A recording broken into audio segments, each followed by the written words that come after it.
gotta get up. We're playing Cole. This is the game right here. Get up! I don't understand. I don't understand why you paid all these tickets if you don't want to win the game. Could it be me? Would it be me? Shall not be me.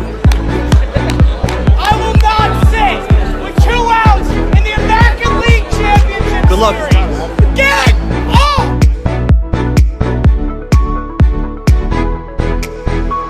All right, we are back on Yankees Pod. Sorry we missed you last week. We had a little scheduling conflict.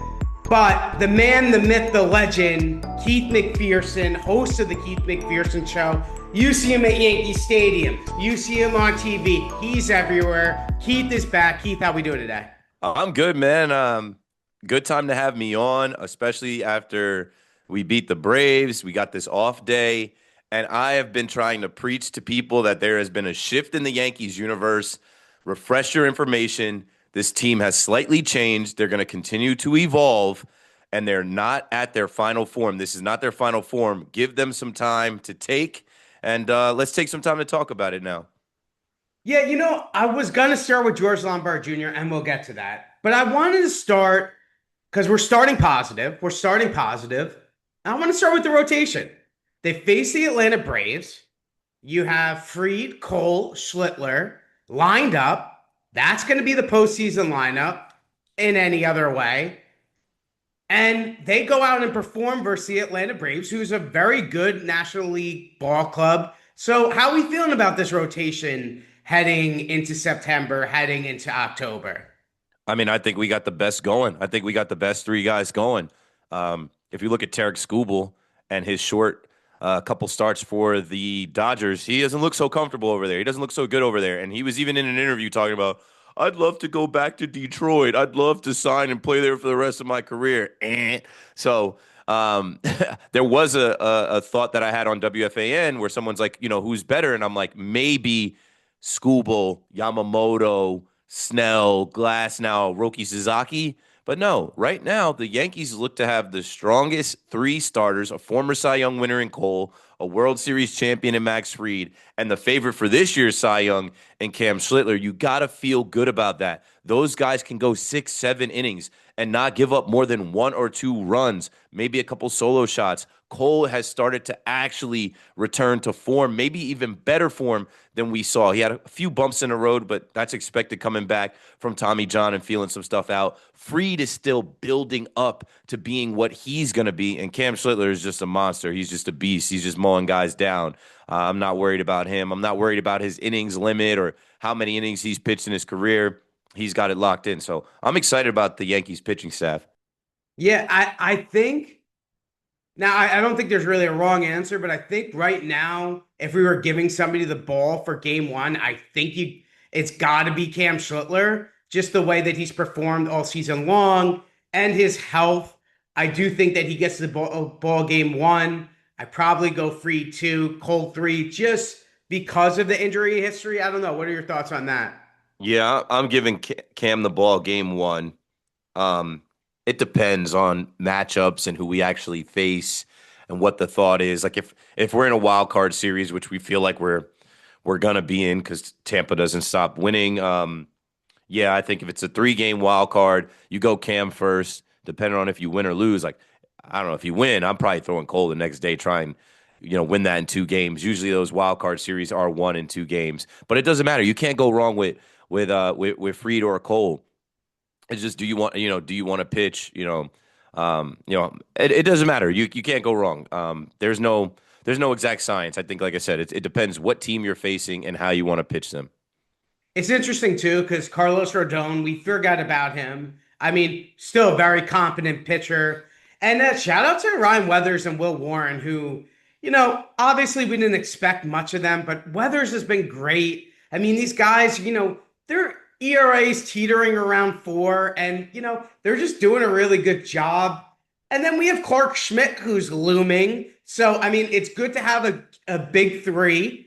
And, yeah, the other guys are going to do really well. And we're going to need those guys in the bullpen. We're going to need Weathers out of the bullpen. We're going to need Rodon out of the bullpen if we do have those short series. Because, unfortunately, at the trade deadline, I personally didn't love what the Yankees did. They added two bats. They added Luis Garcia Jr., which is great. A little confusing because he is a first baseman and we have two guys already. But what were your thoughts overall on the deadline? I was disappointed. I was deflated. I went live at 5 o'clock. At 5 o'clock, thinking that we were gonna get our catcher and a relief pitcher as the finishing moves, as the at the buzzer moves like Cashman does. And when Jack Curry tweeted out the Yankees are done, it's Luis Garcia Jr. and Heliot Ramos. I'm like, so we got two platoon players. We got two guys that are gonna end up on the bench. We got two guys that don't fill holes, that don't satisfy needs. And I guess it does satisfy a need. I had to, go to sleep and sleep on it the next day and talk myself into it and say, let's look on the bright side. I wanted two bats. Granted, I wanted a catcher and I wanted like Luis Ariz. Like I wanted Ryan Jeffers and Luis Ariz, but we got the two bats.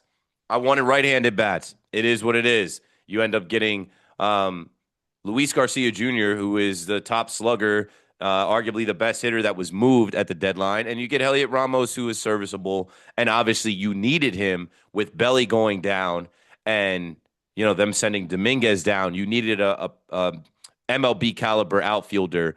And so, that's what they did. And what I'll say is Cashman doesn't just make moves to make moves. He's very set on his prices and what's a match and what's not a match. He even said that they don't have as many prospects to move as they did in the past, and that they weren't just going to do stuff for the sake of doing stuff. They know help is on the way. Rodon, Clark Schmidt, Belly coming back, Stanton, I guess, at some point here. He's doing BP already, and then Judge whenever it happens. So it was an underwhelming deadline. I gave it a D. I won't say it was an F, a failure, because you did get two bats, and that changes this lineup. Two guys with high batting average, better OPS than we have. So immediately, the lineup has changed with those guys and George Lombard, and that was the thing, right? They were waiting to call up George Lombard, break glass in case of emergency. The emergency was a mid-deadline where the fans were all upset saying, this isn't it. This isn't what we wanted. We needed more. You had clear holes to fill, and you didn't fill them. Well, they said, here he comes. Here's George Lombard Jr., the moment you've all been waiting for, and it completely changed the focus and the tone of the fan base that Tuesday night. Yeah, that's what I was tweeting out last Monday night or Tuesday, whatever it was, when the trade deadline happened. I was like, don't worry, they're gonna wait. Lombard's coming up August 3rd. Don't everybody worry. It's like they're playing with our emotions. Yep. They don't get anyone big. Don't worry. This is the kid that you wanted for the last 9 months. Here he is August 3rd. So it is interesting. The one thing about the Heliot Ramos acquisition makes me nervous about Aaron Judge, because they did go out and get another outfielder. I know Belly's hurt. I'm worried. I'm really worried about Aaron Judge's health, because, we're seeing Giancarlo Stanton in batting practice. He'll be back soon. And Bellinger is running. He's not running the base pass yet, but he'll be back soon too. It just seemed like, I don't know where Judge's timetable is. We've always said September. And, I think the Yankees are 27-27 since Judge has gone out. So they're staying afloat. No doubt about it. And if Aaron Judge can come back this season, whether it is September, I'll be positive about this team. I just get concerned about those ribs and his health. But if he comes back, I think this team is as good as any in the American League, even though the Tampa Bay Rays are 6 games up. Yeah, I thought signing another outfielder or trading for another outfielder was a quiet, move by Cashman to say, I don't know if Judge is coming back. And if he comes back, I don't know if we're throwing him in the outfield. We need another outfielder, not just because Belly got hurt, but because, Judge has this rib injury, and now he's got multiple injuries that he sustained from playing the outfield, whether it was running into the wall with the toe or back in, I think, 2020, him diving and having the rib issue, and now having the rib issue again.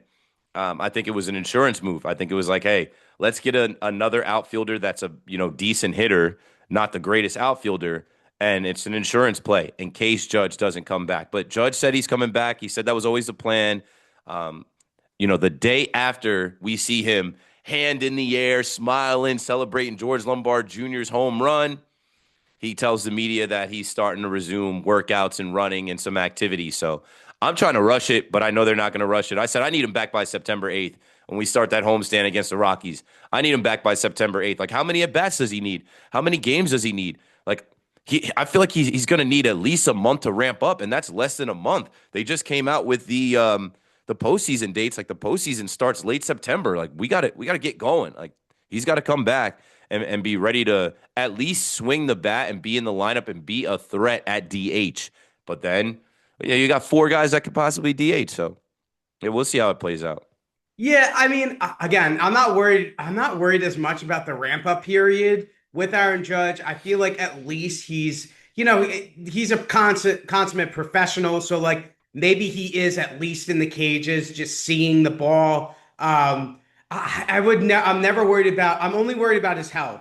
And maybe we should have a rule with Aaron Judge where he's just not allowed to dive for baseballs anywhere. Like dive forward for baseballs, slide for baseballs. Okay, he's just such a big human being. But you know what's going to happen, bro. That's going to be like a deciding factor in a game. Like, remember when they put Stanton in right field and we're like, oh, well, it helps the lineup because we get Stanton in the lineup. And it's like, yeah, that ball gets hit in the gap. He can't get there. He can't run. Yeah, that ball is going to drop in front of him. He can't get there. He can't run. If we put Judge out there with this precaution, if we put Judge out there with this rule that you don't go full tilt, ball will find you. And like I think it was the Red Sox last year. They're running on Stanton. They're running on Judge's arm when Judge had the elbow injury because that's part of the scouting report. Hey, right fielder can't run for the ball. Right fielder's not going to crash into the wall. He's not going to dive for balls. Right fielder's got a bad elbow. You got the green light on the base pass if that ball gets hit to him and you're trying to advance or go to home. So that's just the way baseball works. But we'll see, man. I hope that the healing progresses. You know what pisses me off? I said this too recently.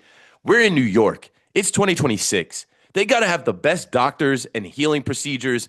There's got to be some type of food he can eat, some tea he could drink, some type of chamber he can sleep in, some type of they got to have something. Like, how did it go from May 31st and being out to now we're in August, about to reach mid-August, and there's not much healing? And Judge is a massive guy. Like, I don't know. I don't have the answers, but I feel like he should be further along right now. Yeah, you got to send him to Germany like all the NBA players, right? Where they do the blood spinning and whatever. No, you know what it is? I was thinking about it too. His ribs are obviously like a huge part of your body, and he's so big. I just think this is like one massive rib that's like cracked, honestly. Yeah. But I've been talking with a lot of people. Like he has to be back because most likely there's not going to be a season next year, or if there is a season, it's going to be a shortened season. Probably not going to play baseball till like July, let's just say. So I think he's going to do everything in his powers, even if he is not 100%, just to be out there like almost as a decoy. I know if everything finds you in baseball. And as far as the diving thing, dive in the postseason. I'm just talking about regular season going forward. 1 of 162, let the ball bloop in, whatever. All right, let's get to the main story, George Lombard Jr. He has injected life into this team. He hits a home run. He hits another home run, 2 home runs, 4 walks in his first 4 games. I think that's like the first time in Yankees history that a young guy has done that.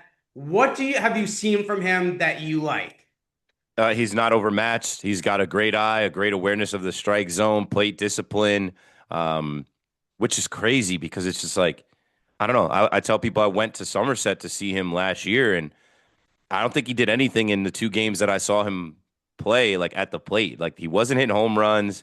I don't know if he was working walks. He was either grounding out, striking out, or popping out. I feel like he took a big leap in this offseason, and this year he was tearing up Double-A. They moved him to Triple-A, and he continued there. He had a hand injury. He was on the IL. He came back, and they sent him up, and he belongs. The most impressive thing is that stage is so big, 41,000 plus show up to see his debut. The lights are bright. It's New York. It's a night game.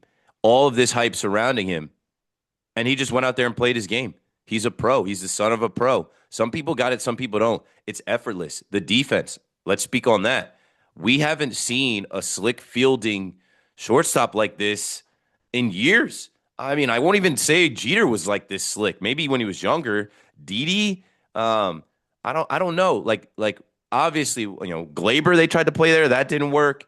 Volpe, we've got a ton of low lights in the Volpe era. Even Caballero had made some mistakes. This kid is a natural. The ball gets hit that way, he's got a vacuum in his glove. Right or left, he's getting it. And he got tested right away in his debut, turning double plays. I'm getting excited for double plays now, not worried about are we going to turn a double play now. Like getting a double play now, I'm pumped up. It's an exciting moment that I know that they're going to turn the double play. In the past, it was like peril and fright and what's going to happen? Is Volpe going to bobble this, or is Volpe going to not turn it in time? Is it going to be late to second, or are they going to airmail the throw? Like, no, I have a lot of confidence in George Lombard Jr. He looks the part, and you realize he grew up in clubhouses. He grew up on the field. This is regular to him. This is what he was supposed to do. This is their family business. There's a picture floating around from the 2018 All-Star game with him and his little brother and Aaron Judge. So, like, he ends up getting drafted by the Yankees not long after that.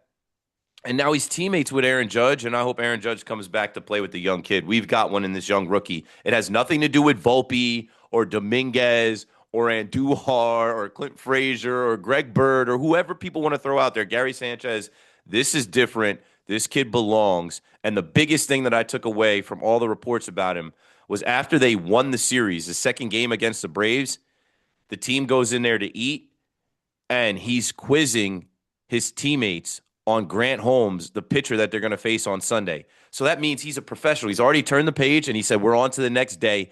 Let's start, quizzing guys so that we can pass the test on Sunday. They didn't, but it shows where his head at. As a young guy, his head is in the right place. He could just be smiling ear to ear, looking around. Yay, Yankee Stadium, I made it. It's business. It's very business. Dialed in and focused, and that's what we need from the shortstop of the New York Yankees, even at 21 years of age. Absolutely. There are two things this weekend that I looked at that I was like, okay, we got a guy. There was a ball hit to the third base line, and he went to his right. He took the ball, and it's like he slung it. He slung the ball, and it looked so effortlessly, and it was just beautiful. And the other one was when he challenged the pitches back to back. I don't know if you were watching that. Of course. Chris Sale. Very, very, very savvy, like veteran move where the ball was 4 inches low. It wasn't crazy egregious, but he went back to back, challenged both plays. Boone looked like he was going to lose his mind on the umpire, like making this kid challenge. But yeah, he just looks like he's got it. And another thing, we don't talk about it as much in baseball, but the way the kid runs the bases just injects life. We got guys like Stanton and Judge and Ben Rice who just clog on the bases. But man, George Lombard Jr. flying. And another guy, Spencer Jones, who helped win the baseball games versus the Braves. He was unbelievable as well. He hit a triple. He's flying. You see his speeds around the bases, his sprint speeds. And they're all the stat nerds are coming up and talking about his sprint speed. That's what we need from these guys. I'm happy that Spencer Jones is still on this team. I'm happy the Yankees didn't trade him away for a reliever or something like that. What are your thoughts on Spencer Jones going forward? And he's kind of in competition with Trent Grisham right now. Yeah, I'll work back from what you said, and then I'll get to Spencer Jones. With the challenge system, we've watched guys like Jazz Chisholm and Caballero use the challenge system almost as like they're spiteful. Like, nah, I'm not striking out. Let's take a look at that. And it's like, come on, bro. Like, what are we doing? George Lombard Jr., as a rookie, has experience using that challenge system, I think, for the last 2 or 3 years because they were testing it out in the minors, I think, since 2023. So, I mean, he's accustomed to it. And they obviously trust him, and he won. And it was just so impressive to see it against Chris Sale and the conviction he had, and he was right. The second part about his sprint speed, like He sparked that rally Friday night. Friday night, you see Jazz Chisholm get pinch hit for, and he takes off his uniform. He goes into the tunnel, goes into the clubhouse, takes off his uniform and pouts, comes back with a T-shirt on. Like, this guy went to his locker, got a T-shirt, and came out like the game was over because he wasn't in it. And then in the ninth inning, his speed, George Lombard Jr., I'm speaking of, Iglesias has the errant throw, and then this kid is running, and now we're all of a sudden like, he's on third base, and we're like, okay, we got life, right? It's the kid sparking this. And then the last thing about Spencer Jones, as I said, I went out to Somerset for 2 games. They were in the lineup together, Spencer Jones and George Lombard Jr. They're close. They're buddies. They've played a lot of games together in AA and AAA, and I feel like Spencer Jones seeing his buddy on this level, it gives you a partner. It gives you somebody like, that you're familiar with that's doing this with you, and it helped. Old Timers Day turned into Young Timers Day. Those new young guys were the guys that stole the show, and it was so refreshing to see Spencer Jones come along because he's been sent up, he's been sent down, he's struggled. But Friday night, he had 2 balls that he hit hard, but not hard enough. I was saying weight room. He's got to hit the weight room. He's got to do some push-ups. He 2 balls that could have went out that it was just a little bit short. Then he put bat to ball the next day, and he was a big part of us, winning and taking the series on Saturday. I'm very encouraged with Spencer Jones, and I even am going to take it a step forward. Spencer Jones is our future center fielder. He should be getting reps in center field now. I'm sorry, Trent Grisham. Thanks for the memories and the clutch homers like he had in that last game Sunday. He had some moments here, but he's had more bad moments than good.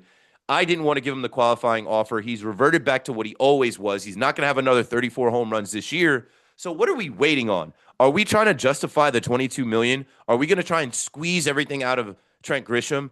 He has to be the leadoff hitter every time he's in the lineup? No. I'm not married to him at center field. I'm also not married to him as the leadoff hitter. I think we need to try something else, and something else would be batting Trent Grisham anywhere else. And I don't care if it's Elliot Ramos or Luis Garcia, those 2 new guys leading off. I'm completely against George Lombard leading off. But in center field, I'm ready to see Spencer Jones play center field. When Belly comes back, it's Belly in left, Spencer Jones in center field, Elliot Ramos in right. They won't play Trent Grisham anywhere else but center field. They didn't do it in 2024 when Verdugo was stinking up the place. They refused to put Trent Grisham in left field. He's just a center fielder to them. His defense in center field is lacking now. We're watching balls go over his head. He's not getting the right break on the ball anymore. I just think it's expired. The return on investment with Trent Grisham that we got when we were paying him $5 million in 2025 was great. They doubled down on it and paid him $22 million this year. It's over. It's a wrap. And you know what? If you do get Belly back, Stanton back, Judge back, who's got to go? Like, who are you sending down? You're not sending Lombard down. Spencer Jones keeps this up, hitting home runs in both Chicago ballparks and playing good deep. You're not sending Spencer Jones down. Someone's got to go. I'm taking it there, bro. Like Trent Grisham is going to be a candidate to be cut. You do make a lot of good points there. And they didn't just double down on Trent Grisham. They quadrupled down on Trent Grisham, and which was so infuriating to me because I still have quote tweeting. I'm like, what are we doing? The Yankees thought that he wasn't going to take the offer. They can say what they want. He wasn't going to take the offer. But yeah, I do thank God the rosters expand in September because you're right. I mean, there's a lot of I like Spencer Jones more than I like Trent Grisham. The thing I like about Spencer Jones too, he's hitting well versus lefties. He's showing that he can hit versus lefties right away, and we know how much this Yankees team like to platoon. But it infuriates me a little bit with the Trent Grisham move. $22 million for Trent Grisham. I mean, Ryan McMahon, $16 million a year. There's just things where you look at the GM and you're like, man, it could have went better. But we're full steam ahead. We got 2 months left. How's your overall look on this team? Can this team get it done, or do you think there's just too many holes? And by the way, before I ask you that last question, I just want to put it on record that I am jinxing the Red Sox. I am jinxing the Boston Red Sox. It had to be said. It had to be said. I tweeted it, but it's time. Red Sox, congratulations on winning the World Series. Give them a little golf clap. There it is. There it is. There it is. Okay. And yeah, sorry about that. I said I had to do it before. Thank you. I appreciate your service. I'm right there with you.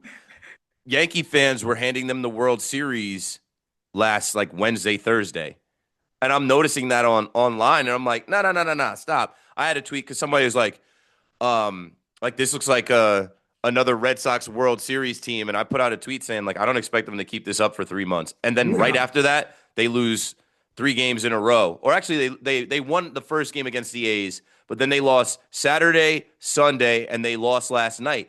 They got an L3, and now we have a 2-game separation from them, which is needed. So I'll say this: how do I feel about the Yankees in the next 6 weeks of the season? It's put up or shut up time. It's crunch time. I had a post where I was like, make me a believer. Why do I always have to like say, well, you can't predict baseball and the ball can bounce anyway and who knows what's going to happen? No, I want to have conviction like these Red Sox fans had for a month and a half that they were the greatest team ever, right? Like I want to have conviction like that we can hit, that this new lineup is better, that we are getting healthy, that our pitching is the best in baseball, that we should win the American League. Like go out there and hit and pitch and make the plays defensively. Aaron Boone, you make the right calls on who's going to pinch hit, who's going to come out of the bullpen, and let's ride. It's now or never. We are going into a lockout. It's now or never. Cole, Stanton, Judge, they are aging out. It's now or never. The American League is weak. And the Dodgers just had a 7-game losing streak. So maybe there's some chinks in their armor. Maybe they're not as mighty as we thought. And if they are the team that comes out of the National League to meet us in the Fall Classic, like I want to run it back. Like it wasn't like they just absolutely smoked us in 2024. It was closer than it seemed. So I want to see them rally around this new energy with George Lombard, Luis Garcia Jr., Heliot Ramos. I want to see Stanton, Judge, Belly come back in whatever order they come back. Rodon is coming back. Clark Schmidt is coming back. Make some moves with your bullpen and the rotation, whether they're moving Ryan Weathers or Will Warren into the bullpen, whatever. Do what you got to do to shore this thing up. And then when you look at the schedule, like I want to sweep against the Mariners. The Rays just swept the Mariners. The Mariners don't know what they're doing anymore. They're selling off. They're trying to bring guys in. Then go up to Toronto and exercise some demons. Toronto sucks this year. Go up there and take 2 out of 3 from them in a house of horrors. Then go down to our home away from home, Yankee Stadium South, and bully on the Orioles, who, now Gunnar Henderson wants out. They traded Adley Rutschman. Good. Go down there and take 2 out of 3 or sweep them. Then the Blue Jays come home, or we come home and the Blue Jays come to us, and this is a crucial homestand in the dog days of August. We've got 3 against the Blue Jays. Hopefully Cody Bellinger will be back on the 21st for Cody Bellinger bobblehead night. Take 2 out of 3 from the Blue Jays. Then you got the Astros for 3. They're a first-place team. Bully them and show that you're not worried about them and the past is in the past. And then a 4-game set against the Red Sox where you have a doubleheader. So you expect to win at least one of those games in a doubleheader. Take 2 of those other games and take that series. I don't know. This is it. This is the month. I think if you set yourself up this month, the teams that you're going to face in September, the Angels, the Rockies, the Mets, the Twins, the Orioles, like you'll be sitting in a good spot. And maybe when you have those 4 games against Tampa, which also feature a doubleheader, it'll be close enough in the standings, like 2 or 3 games where you can swing that and maybe you can win first place. That's a super optimistic take, I know. For a team that only scores 2 runs, that's super optimistic. But we're fans. That's how we're supposed to be, right? We're supposed to be glass half full, looking at the bright side of things. But they got to prove it. They got to get it done. They got to make us believers. Keith McPherson, consummate professional, knows ball. He knows ball. One thing we got to say before we leave, again, thanks for coming on. As always, you're the best. We got to pray for Aaron Judge's rib. I mean, as crazy as it sounds, the entire season looms on one man's rib. So everybody out there say a prayer for Aaron Judge. Thank God for George Lombard Jr. and the kids for showing some sort of life, because in the dog days of summer, baseball can get a little boring. I hate to say it, but it's true. Keith, thank you so much for coming on. Yeah, prayers up. Maybe that's what Judge needs. There's no holistic methods or green tea or sleeping chamber. We all just got to pray that he heals up. And the last thing I wanted to add was, shout out to Austin Wells. We have made Austin Wells the whipping boy. Now Trent Grisham is the whipping boy, even Jazz some. But if you look at Austin Wells in his last 7 games, in his last 15 games, he has started to hit better. So maybe him surviving the trade deadline has woke something up in him. He's going to face off against the other guy that's most affected by the World Baseball Classic, two catchers in Cal Raleigh and Austin Wells, who have had terrible seasons after competing in the WBC. I hope Wells continues, and I hope these guys figure out how to hit and how to string together hits and not just rely on the home run and give our starting pitchers some run support. Thanks for having me. You're the man. Anytime you need me, you know I got you. Let's go, Yanks. Let's push towards this postseason and see what happens.